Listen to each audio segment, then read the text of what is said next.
सोना दिया सुनार को पायल बना दिया, लोहा दिया लोहार को हथौड़ा बना दिया, वोट दिया मोदी जी को हाथ में कटोरा थमा दिया। ये आप तानाशाह हैं, आप मनमौजी कर रहे हैं। इस देश में तानाशाही नहीं चलेगा, आपकी मनमौजी नहीं चलेगा।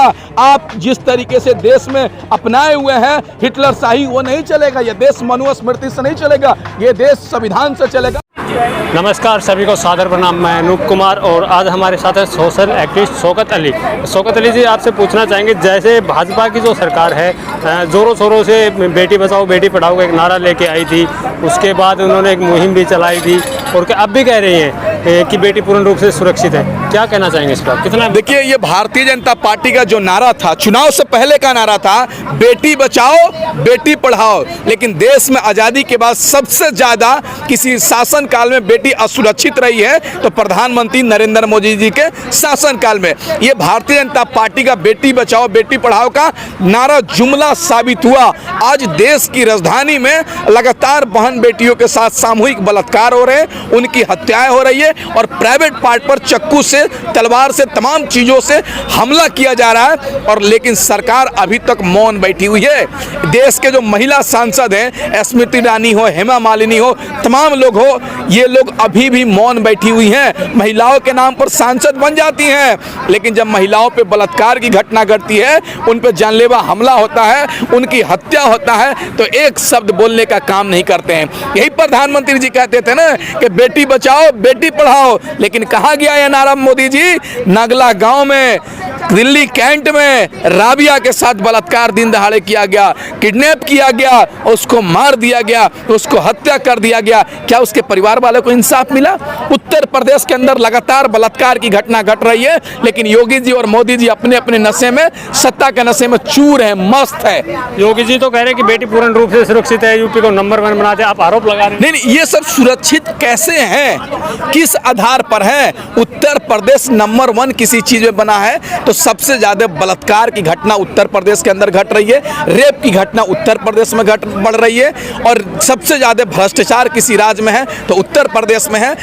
किसी देश के किसी राज्य में सबसे ज्यादा क्राइम है तो उत्तर प्रदेश में है। नंबर 1 बना है उत्तर प्रदेश, क्राइम में बना है, बलात्कार में बना है, चोरी में बना है, नंबर 1 क्राइम में बढ़ा है। योगी जी, आपका शासनकाल पूरे तरीके से फेल साबित हुआ है। आपने जितना ढिंडोरा पीटा था कि गड्ढे मुक्त सड़क बनाएंगे, बेटी बचाओ बेटी पढ़ाओ, उत्तर प्रदेश अखबार में भी कटिंग आ रही है, विकास का एक बहुत अच्छा हाईवे बना रखा है। देखिए, उत्तर प्रदेश के अंदर इतना विकास पागल हो गया है, आदित्यनाथ योगी जी का विकास इतना पागल हो गया है कि कोलकाता का फ्लाईओवर, अमेरिका का फैक्ट्री, करोड़ों का विज्ञापन, आदित्यनाथ योगी जी का विकास इतना पागल हो गया है कि कलकत्ता का सड़क यूपी में घुस जा रहा है, अमेरिका का फैक्ट्री यूपी में घुस जा रहा है। जिस तरीके से उत्तर प्रदेश की जनता को आदित्यनाथ योगी जी ने और बीजेपी के लोगों ने मजाक बनाने का काम किया है, हमें लग रहा है कि आने वाले चुनाव में बीजेपी को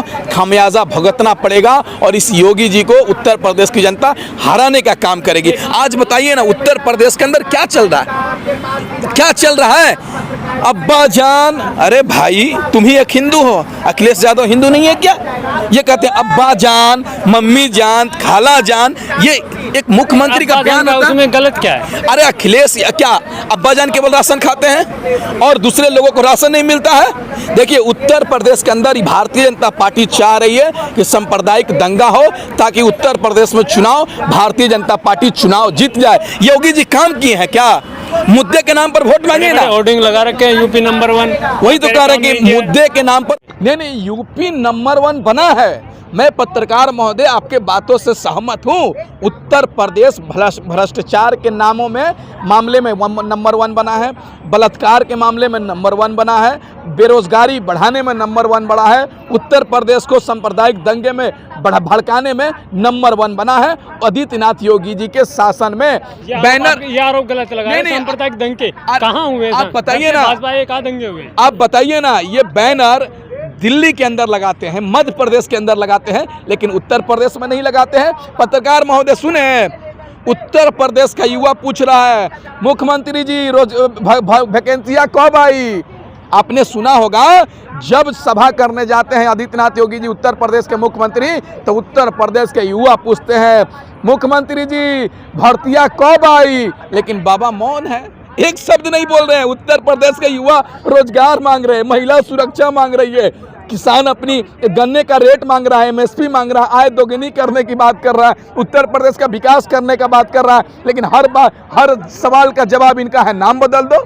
नाम बदलने से कुछ नहीं होगा योगी जी, बस कुछ दिन इंतजार कीजिए।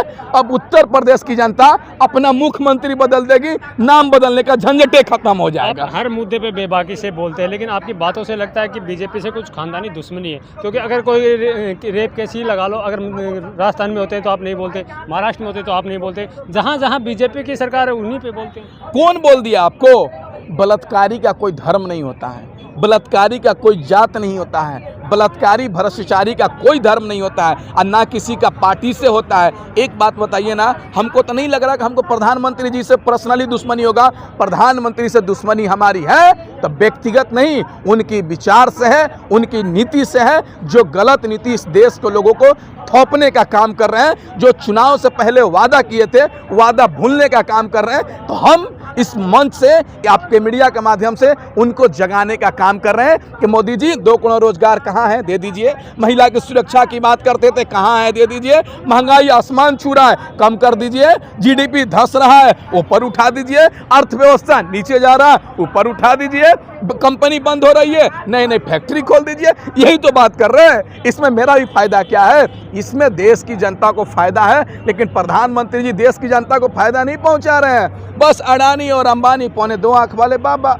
इस देश में तो हर चीज बिक ही रहा है, रेल बिक रहा है, बेल बिक रहा है, सेल बिक रहा है, सब कुछ सरकार बेच रही है। अब इस सरकार को भी बेचना होगा, इस सरकार को भी बदलना होगा, नहीं तो ऐसा होगा कि ये जनता को भी प्रधानमंत्री बेचने का काम करेंगे। सरकार को बदलना होगा, आप कह रहे हैं कि वहीं मोदी जी कह रहे हैं कि हम 50 साल राज करेंगे, योगी जी कह रहे हैं कि डंके की चोट पे 2022 में आएंगे। कैसे बदलेंगे?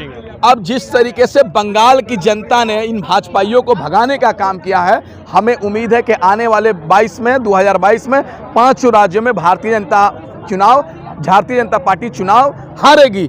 5 राज्य की जनता से मैं कहना चाहता हूं, उत्तर प्रदेश की जनता से कहना चाहता हूं, सोना दिया सुनार को पायल बना दिया, लोहा दिया लोहार को हथौड़ा बना दिया, वोट दिया मोदी जी को, हाथ में कटोरा थमा दिया। उत्तर प्रदेश की जनता मालिको, उत्तराखंड की जनता मालिको, पंजाब की जनता मालिको, गोवा की जनता मालिको, मध्य प्रदेश की जनता मालिको, क्या आप भी सड़क पर आने के लिए तैयार हैं? आप भी कटोरा उठाने के लिए तैयार हैं? अगर कटोरा उठाने के लिए तैयार हैं, सड़क पर आने के लिए तैयार हैं, तो बीजेपी को वोट दीजिए, और नहीं तो अपने देश को आगे बढ़ाना चाहते हैं तो बीजेपी के खिलाफ वोट कीजिए, बीजेपी को हराने का काम कीजिए। आपने कहा बंगाल से भाजपा के नेताओं को दौड़ाया गया है, कहाँ दौड़ा गया? जहाँ 3 सीटें आती थी वहाँ 75 सीटें आई। नहीं तो अगर मोदी जी विकास किए रहते तो सत्ता में क्यों नहीं आ गए? किसानों ने भी बंगाल जाने का काम किया और उनके खिलाफ प्रचार करने का काम किया और बताया कि आप तानाशाह हैं, आप मनमौजी कर रहे हैं। इस देश में तानाशाही नहीं चलेगा, आपकी मनमौजी नहीं चलेगा। आप जिस तरीके से देश में अपनाए हुए हैं हिटलर शाही, वो नहीं चलेगा। ये देश मनुस्मृति से नहीं चलेगा, ये देश संविधान से चलेगा। जो संविधान सबको इजाजत देता है अपने अपनी धर्म मानने का, अपने अपने धरना प्रदर्शन करने का। आज देश का किसान तो मांग रहा है अपना एमएसपी कानून बना दो, तीनों कृषि कानून रद्द कर दो, लेकिन सरकार सुन रही है क्या? देखिए, सरकार हमारी नहीं सुन रही है, अडानी और अंबानी की सुन रही है। तो वैसी सरकार हमको नहीं चाहिए जो देश के आम नागरिकों के बारे में नहीं सोचे। आपसे एक आखिरी सवाल है। मुंबई के साकानाकी में निर्भया पार्ट 2 दोहराया गया है। एक महिला के साथ बलात्कार करके प्राइवेट पार्ट में रोड तक डाल दी गई थी, तो इस पर क्या कहना चाहेंगे? क्या मानसिकता हो सकती है और सरकार इन पे एक्शन क्यों नहीं ले पा रही? बिल्कुल, प्रधानमंत्री जी, मुंबई भी इस देश का हिस्सा है। महिला आयोग जी, ये मुंबई भी हमारे देश का हिस्सा है। प्रधानमंत्री को उन बलात्कारियों से कड़ी सजा दिलाना चाहिए था।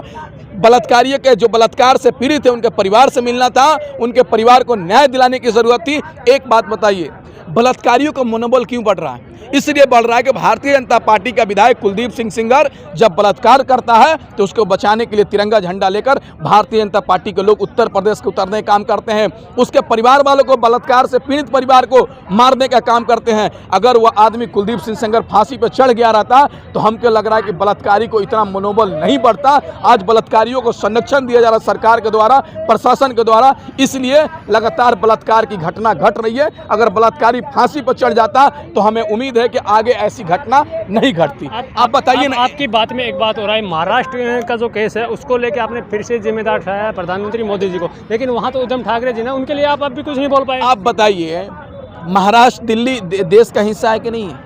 मोदी जी पूरे देश के प्रधानमंत्री हैं। मुख्यमंत्री जी से भी कहना चाहता हूं कि पीड़ित परिवार से मिलिए और बलात्कारी को, हत्यारे को आप कड़ी से कड़ी सजा दिलाने में काम कीजिए। लेकिन एक बात कहना चाहता हूं, देश का पुलिस जब बिना हेलमेट के रोड पर चलते हैं तो फाइन काट देती है, लेकिन जब देश में बहन बेटियों के साथ बलात्कार की घटना घटती है, छेड़खानी होता है, तो उस समय आप क्या करते थे?